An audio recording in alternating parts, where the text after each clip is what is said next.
दिल्ली विधानसभा चुनाव के नतीजों ने बीजेपी उम्मीदवार प्रवेश वर्मा का कद काफी बढ़ा दिया। उन्होंने शनिवार को दिल्ली की सबसे महत्वपूर्ण सीट पर जीत की इबारत लिख डाली। प्रवेश वर्मा ने नई दिल्ली सीट पर आम आदमी पार्टी के राष्ट्रीय संयोजक और पूर्व मुख्यमंत्री अरविंद केजरीवाल को 4000 से ज्यादा वोटों से पछाड़ दिया। 47 साल के प्रवेश वर्मा पश्चिम दिल्ली से 2 बार सांसद रह चुके हैं। उन्होंने खुद को केजरीवाल का सबसे बड़ा प्रतिस्पर्धी बताया, जो नई दिल्ली सीट पर लगातार 3 चुनावों से काबिज थे। 8 फरवरी को भारतीय जनता पार्टी की सरकार बन रही है। नई दिल्ली विधानसभा में भी भारतीय जनता पार्टी का कमल खिलेगा। 8 फरवरी के बाद में जो एनडीएमसी की पहली काउंसिल की मीटिंग होगी, उसमें ताल कटोरा स्टेडियम के नाम को बदलकर हम भगवान महर्षि वाल्मीकि जी के नाम का प्रस्ताव लाएंगे और उसको पहली एनडीएमसी काउंसिल की मीटिंग में ही पास करेंगे। कड़ा मुकाबला भापते हुए आम आदमी पार्टी ने नई दिल्ली सीट पर प्रचार के लिए भारी संख्या में कार्यकर्ता और संसाधन झोंक दिए। एएपी ने पूर्व मुख्यमंत्री साहिब सिंह वर्मा के बेटे प्रवेश वर्मा पर नई दिल्ली सीट के वोटरों को पैसा देकर लुभाने का आरोप लगाया, लेकिन आम आदमी पार्टी के आरोपों का प्रवेश वर्मा पर कोई असर नहीं पड़ा, बल्कि उन्होंने उलटकर आरोपों का जवाब दिया। यहाँ के दिल्ली के पूर्व मुख्यमंत्री अरविंद केजरीवाल के ऊपर और यहाँ के पंजाब के मुख्यमंत्री भगवंत मान के ऊपर मैं 100 करोड़ रुपए का मानहानि का मुकदमा दर्ज करने जा रहा हूँ, क्योंकि जो उन्होंने मेरे ऊपर में झूठे आरोप लगाए हैं, इसको दिल्ली की जनता कभी भी माफ़ नहीं करेगी। ये जो 100 करोड़ रुपए, क्योंकि मैं तो केस 100% जीतूंगा ही, ये जो 100 करोड़ रुपए आएगा, मैं यहाँ की नई दिल्ली विधानसभा की जनता की भलाई के लिए, यहाँ की झुग्गी झोपड़ियों के लिए, यहाँ के धोबी घाट के लिए, उनके विकास के लिए मैं लगाऊंगा। केजरीवाल पर जीत ने न सिर्फ बीजेपी के जाट नेता के रूप में प्रवेश वर्मा का राजनीतिक कद बढ़ाया है, बल्कि उन्हें दिल्ली के संभावित मुख्यमंत्री की कतार में भी मजबूती से खड़ा कर दिया है।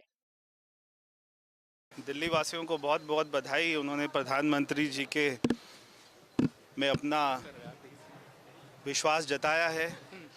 ये प्रधानमंत्री मोदी जी की जीत है, दिल्ली वासियों की जीत है। क्या अगले चीफ मिनिस्टर से हम बात कर रहे हैं? मैं अभी आया हूँ, एक बार आपको फिर मैं बाद में बात करता हूँ। प्रवेश वर्मा का रुझान बचपन से ही सियासत की ओर था। वे बाल स्वयंसेवक के रूप में 1991 में आरएसएस में शामिल हो गए थे। बाद में वे बीजेपी युवा मोर्चा में शामिल हुए और संगठन के राष्ट्रीय कार्यकारी सदस्य तक बने। इसके बाद उन्होंने बीजेपी की दिल्ली इकाई के महासचिव का पदभार संभाला।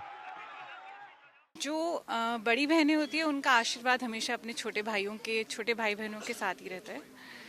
और जैसे हमने प्रवेश जी को देखा है, पापा के जाने के बाद उन्होंने जैसे पापा की लेगेसी को आगे बढ़ाने का काम किया है। एक भी मौका उन्होंने ऐसा नहीं दिया कि हमें लगे कि पापा ने जो अपनी लेगेसी बनाई थी उसमें कोई कमी आ रही है। उसको निरंतर बढ़ाने का काम किया है। एक बहन होने के नाते मैं उसको बहुत ढेर सारा आशीर्वाद देना चाहूँगी, बड़ी बहन होने के नाते। और उसको ये उम्मीद रखती हूँ, जो उसका विजन है एक बहुत सुंदर, एक सुरक्षित दिल्ली बनाने का, वो पूरा कर पाए। एक बड़े जंग में जब तक आपका लड़ने वाला स्ट्रांग नहीं है, तब तक उसको हम कैसे टक्कर देंगे। तो एक बड़े आदमी को हराने के लिए एक विजनरी होना ज़रूरी है, और भैया वो विजनरी हैं, दिल्ली के लिए हैं। जैसा पार्टी आदेश करेगी वैसा वो निभाएंगे, पिताजी के कदमों पे चलेंगे और उसी ही कदमों से आगे बढ़ते हुए जैसा जैसा हम चाहते हैं, पार्टी चाहती है, वो ज़रूर करेंगे। फिलहाल वे बीजेपी की राष्ट्रीय कार्यकारिणी के सदस्य हैं। उनके पिता ने सामाजिक कार्यों के लिए राष्ट्रीय स्वाभिमान नामक गैर सरकारी संगठन का गठन किया था। प्रवेश वर्मा उसमें भी सक्रिय रहते हैं। मेरे पिताजी द्वारा राष्ट्रीय स्वाभिमान संस्था का निर्माण आज से लगभग 25 वर्ष पहले किया गया था। आज मुझे बहुत ही अच्छा लग रहा है कि आतिशी जी और केजरीवाल जी हम जो कार्य कर रहे हैं उसकी सराहना कर रहे हैं। मैं पिछले 11 दिन से जो देख रहा हूँ यहाँ की महिलाओं का दुख, वो केजरीवाल जी पिछले 11 साल से नहीं देख पाए। यहाँ की महिलाओं ने उनको 3 बार वोट किया, और जब मैं उनसे मिला और मैं उनकी कॉलोनी में गया, बस्ती में गया, तो उन्होंने मुझे बताया कि ना तो हमारी पेंशन है, ना हमारा राशन कार्ड है, ना हमारा कोई मासिक आय का साधन है, और हमारे घर में बिजली के बिल भी हज़ारों के आते हैं, पानी भी गंदा आता है, बच्चों को नौकरी भी नहीं है, दवा की भी कोई ऐसी सुविधा नहीं है। एक बात से मुझे खुशी है कि कम से कम मैं यहाँ पे शराब नहीं बांट रहा हूँ।